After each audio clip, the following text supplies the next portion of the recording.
100 years ago, two powerful men were having a heated debate to figure out which was the better genre between fantasy and sci-fi.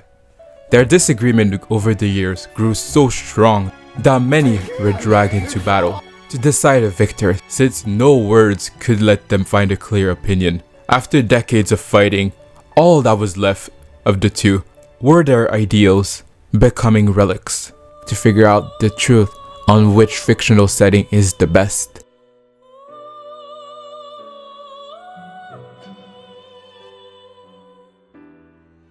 These two behemoths have been staple in our culture for many centuries, that we can even report their existence since the Vikings were still the norm, which just proves their impressive staying power because of just how flexible both categories are to allow the creation of so many mind-blowing stories. From tales from the Wizard of Oz to the invention of Star Wars, these fictional concepts are far from foreign to us and will continue to break our understanding of storytelling. To avoid consumption fatigue, these two genres will usually alternate in popularity within decades, allowing more fresh ideas to pop up, even if the Isekai genre is overstaying its welcome, which can make us think if there is a clear superior genre between the two.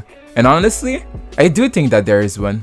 I would say that most of us can agree that we've been currently for the last 20 years stuck in a fantasy era because of all of these stories about reincarnation trying to bite off previous anime. This genre of anime got insanely popular when the infamous Sword Art Online got released. And I understand, because it was the second anime that was recommended when I was a little weeblet. I just remember my friend asking me what type of shows I was into, and I told him anything that makes you feel like a Giga Chad Sigma male. And unpopular opinion, but the show is not that bad, at least as a starter anime. The concept of entering a video game world is one that you all have at least dreamt once, and would probably gladly trade places with Kirito if given the option. If you really think about it, it makes sense why Isekai as a genre is so popular, especially with how shitty inflation is getting.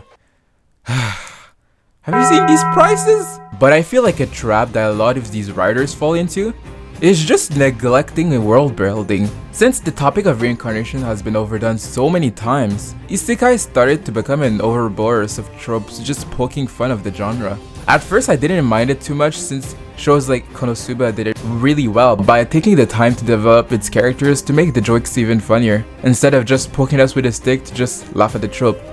Except some of those few times with Konosuba, but we're just gonna ignore that. With a chunk of these shows, it almost feels like they saw a funny tweet that will work for a one-liner in a skit, but instead, they decide to stretch this into a 300-page gimmick where the joke is even more rotten than the average New York City rat. This easy writing is the complete opposite in sci-fi shows, since there's way more legwork to establish the world in a way that it's not too jarring to the viewer. The most recent best example was Cyberpunk Edgerunners, with its first episode setting the tone of the show in the year 2076, where full body modification are in full effect, and they mirrored its effect to your local crackhead having access to weapons of mass destructions in their arms. With sci-fi, it feels like it's way easier to mess up the story because at some point, the tech is so advanced that it starts to feel like magic at some point, and that's why the ones that are able to completely lay out their world really reap the rewards of having an established world. Except when they want to retcon stuff for money. I think one of the reasons why sci-fi hasn't really popped up in the coming years is just our idea of AI has really been warped in the past coming years. This word, a couple of decades ago, almost felt mythical because of just how far the idea was from our current world. Just look at some of these old shows where they thought about this tech helping humans. It looks so fun.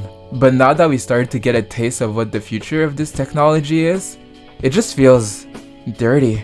Often the uses that you see AI is just so exploitative, which is a shame because I can easily see it being used for some awesome ideas, or to be used as an introduction to different fields. But now it's being used more as a replacement than an enhancer, which, like I said, is a shame.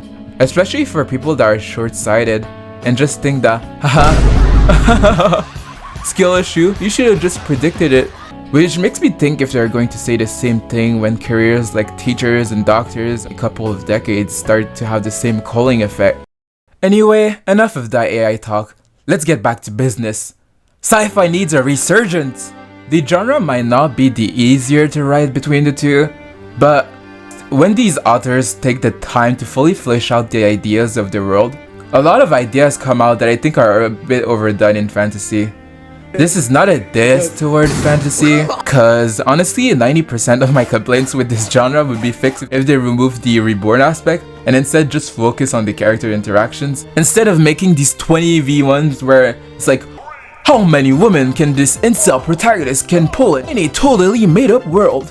I also think that this mindset comes from simply aging, because sometimes some of these stories try to describe basic interactions with others in the most complex way, but to me it just feels like another Tuesday, almost like a 10-year-old came up with the idea. Anyway, tell me in the comments if you prefer fantasy or sci-fi. I want to see wars emerge in there. See ya.